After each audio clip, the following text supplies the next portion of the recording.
KUHP yang baru ini ditegakkan. Tetapi itu omong kosong kalau SK 3 Menteri tidak dicabut. Kalau SK 3 Menteri tidak dicabut, omong kosong.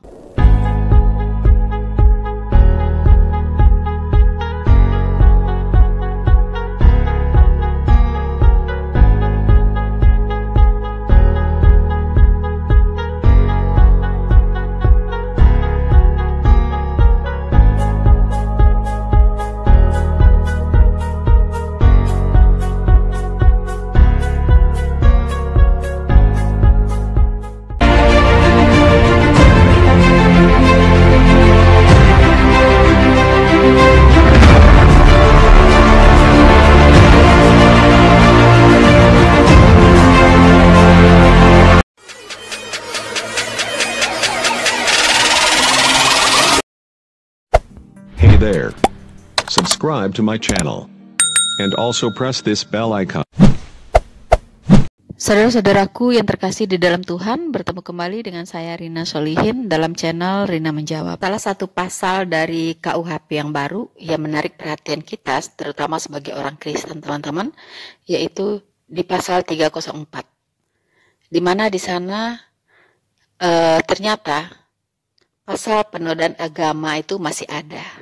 Walaupun bisa dikatakan itu direformulasi saja teman-teman ya. Itu menurut pandangan saya begitu. Nah, tetapi ada berbagai pendapat tentang ini. Ada yang mengatakan bahwa pasal penodaan agama tidak ada lagi di KUHP yang baru.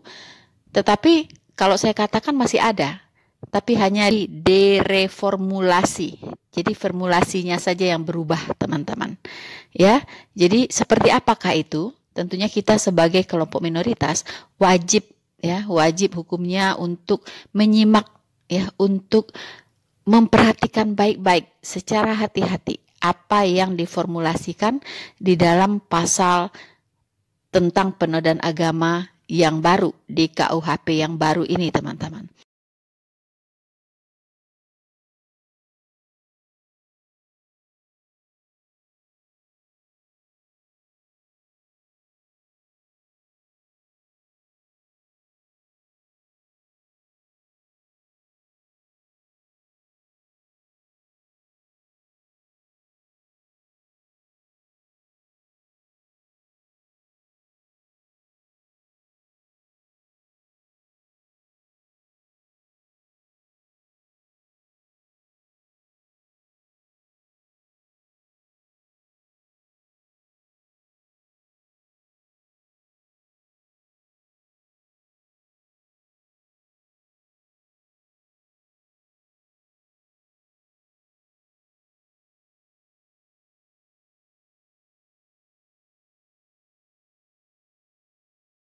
Berikan pendapat Anda di kolom komentar teman-teman ya, supaya ini bisa menjadi masukan.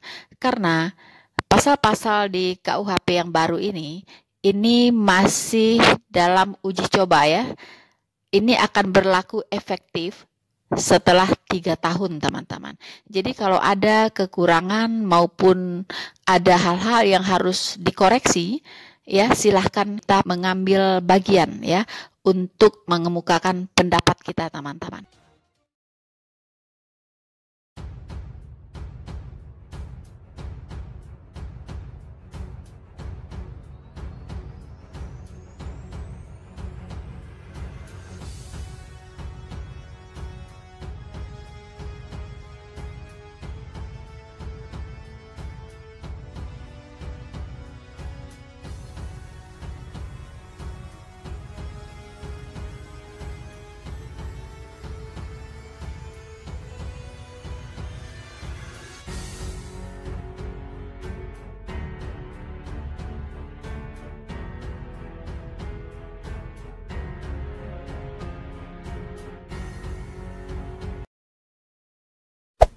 Hey there.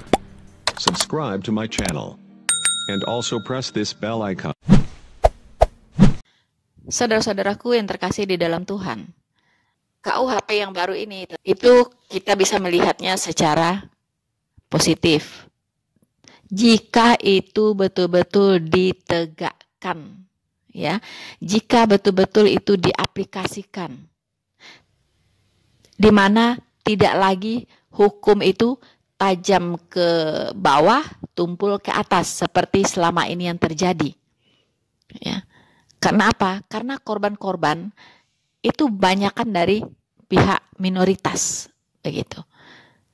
Nah, sebenarnya ini adalah pengejawantahan dari Undang-Undang Dasar 1945, yaitu tentang kebebasan dan kemerdekaan yang diberikan oleh negara kepada setiap warga negara untuk memeluk agama sesuai dengan kepercayaannya dan beribadah sesuai dengan kepercayaannya masing-masing. Itu dari dulu. Seharusnya yang memasang toa di saat orang beribadah dan orang-orang yang membubarkan orang beribadah dan orang-orang yang menutup gereja, itu sudah seharusnya diberikan sanksi dari dulunya sebelum KUHP baru ini ada. Harusnya itu sudah ditegakkan dari dulunya. Karena itu adalah amanat Undang-Undang Dasar 1945. Ya, jadi mengapa baru dengan undang-undang yang baru ini katanya akan diberikan sanksi orang-orang yang mengganggu orang beribadah? Harusnya sudah dari dulu. Sudah dari dulu. Ya. Sudah dari dulu. Jadi kita berharap ya, undang-undang yang KUHP yang baru ini, kita akan melihat kelompok minoritas akan melihat bagaimana penerapannya. Itu yang penting. Bagaimana penerapannya. Ya, jangan lagi ada diskriminasi, jangan lagi ada pembiaran, jangan lagi ada tebang pilih dalam penegakan hukum. Ya, yang mayoritas dibiarkan, yang minoritas digaruk. Jadi ini kita tidak harapkan lagi ini terjadi. Tidak akan ada lagi penutupan gereja, tidak akan ada lagi pembubaran orang beribadah, tidak ada lagi yang mengganggu orang beribadah dan sebagainya. Ya, kita akan lihat apakah ini ditegakkan, diterapkan, ya, dilaksanakan undang-undang ini atau tidak. Nah, saudara-saudaraku yang terkasih di dalam Tuhan, satu hal yang terpikir oleh saya adalah KUHP yang baru ini ditegakkan. Tetapi itu omong kosong kalau SK 3 Menteri tidak dicabut. Ya. Kalau SK 3 Menteri tidak dicabut, omong kosong. Tetap aja orang mendirikan rumah ibadah akan dipersulit. Tetap saja orang gereja-gereja akan ada yang ditutup. Tetap saja ada ibadah-ibadah yang akan dibubarkan. Ya, jadi kita mohon perhatian ya dari pemerintah, dari pihak DPR RI, teman-teman semua bersuara ya. SK 3 Menteri harus dicabut karena ini seperti duri di dalam daging. Ya, duri di dalam daging, teman-teman. KUHP yang baru pasal 300 ini yang mengatur kehidupan umat beragama ini tidak akan bisa dilaksanakan selama SK 3 Menteri tidak dicabut. So, teman-teman, saya kira itu pesan dari saya. Ya, silakan Anda analisa, teman-teman. Silakan dicermati apa yang disampaikan tadi oleh Bapak Guntur Romli. Dan saya mohon Anda memberikan komentar Anda di kolom chat, di kolom komentar, dan saya nanti akan membacakan satu demi satu ya, yang memang saya kira itu harus saya angkat ke permukaan ya dari komentar-komentar Anda, biar ini menjadi masukan bagi para penegak hukum kita, teman-teman. Jadi teman-teman, sebenarnya yang tidak nyambung adalah logika hukumnya, teman-teman ya. Logika hukumnya yang tidak terlihat begitu. Oke, saudara-saudaraku yang terkasih di dalam Tuhan, sekian dulu ya pemaparan dari saya, dan selamat hari Minggu, selamat berbakti. Tuhan Yesus memberkati kita semua. Maranatha.